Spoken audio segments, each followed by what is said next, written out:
तेज तुफान न्यूज चॅनलच्या हाती एक ब्रेकिंग न्यूज येते जुन्नरहून।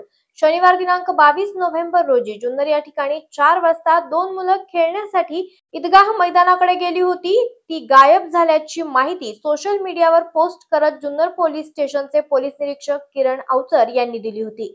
त्यानंतर जुन्नर शहरातील खडक इस्लामपुरा येथील अफसर इनामदार यांचा लहान मुलगा आणि मुलगी हे सायंकाळी 4 वाजल्यापासून बेपत्ता झाले होते। त्या ठिकाणी एक छोटंसं शेततळ आहे।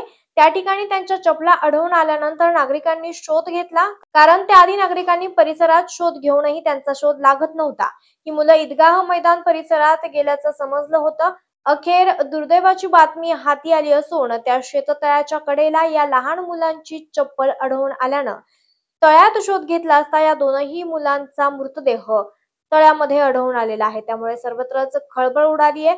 2 चिमुकल्या मुलांचा पाण्यात बुडून मृत्यू झालाय। दरम्यान या दुर्दैवी घटनेमुळे परिसरात दुःखाचं वातावरण पसरलंय। एकीकडे निवडणुकीची धामधूम तर दुसरीकडे आई वडील आणि नातेवाईक यांचा हंबरडा, यामुळे अनेकांचं हृदय पिळवटलं गेलंय। ब्युरो रिपोर्ट, तेज तुफान न्यूज, जुन्नर।